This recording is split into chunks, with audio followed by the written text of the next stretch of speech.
Magandang gabi po sa lahat. Luzon, Visayas, Mindanao, tayo nagbabalik dito sa aking munting channel po, sa Mel Soriano TV 29 para mag-discuss ulit ng another coins. Ayan po.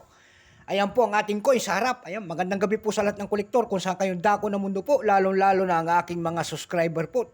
Maraming salamat po sa aking mga subscriber dito sa aking munting channel po. Thank you so much. Ayan. Yun namang hindi pa po nakapag-subscribe dito sa aking YouTube channel, ayan po at malaking tulong na po yung gagawin ninyo tulad ng pagpindot ng ating notification bell, like and share para ma-update po kayo sa mga latest ko pang gagawin mga video po. Ang pag-usapan po natin ngayon ay pera po ng ibang bansa, world coins. Ayan. Ito po ang ating pag-uusapan po, United Kingdom 10 pence. Ayan. 1973. Bago tayo magsimula sa ating talakayan, kilalanin mo muna natin siya. Issue po, United Kingdom, period, the Royal Mint. Ayan, type, standard circulation coins, years 1968 hanggang 1981, value nito, 10 pence. Currency, pound sterling, 1971 up to date po. Composition po nito ay copper nickel. May bigat po itong 11.3 grams. May haba po itong 28.5 mm, may kapal po naman itong 2.25 mm hugis po, syempre bilog. Orientation nito, middle alignment. Tinigil ang paggamit nito noong June. Ayan, nabubulol na, kala ko January. June 30, 1993. Ayan, number and dash 878. Reference number KM-192.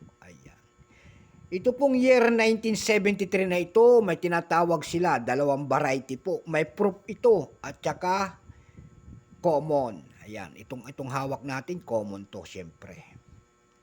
Dako tayo dun sa una, 1973, 28%. Ayan, kung ilang piraso naman ang ginawa sa barya na ito, itong hawak natin ng United Kingdom po, ito po ay 152,174,000 piraso po. Ayan. May price na po doon sa ating numista.com, binigyan na po ng presyo. Yung kanyang extra fine, 21. Almost uncirculated 21, and uncirculated nito ay nagkakahalaga po ng 53 pesos. Dako naman tayo sa kanyang proof. Yung kanyang proof ay 1.3%. Ayan. 10,000 piraso lamang ang ginawa sa barya na yon. Kaya yung presyo niya doon sa ating numista.com po ay binigyan na ng presyo ng ating kolektor. Yung kanyang circulated po ay nagkakahalaga ng 100 pesos. Dako tayo sa kanyang price. Doon sa ating platform, ayan po, nakakita na tayo na nagbebenta sa ebay.com nito ng $6 po. Meron din tayo nakita doon na 210 pesos.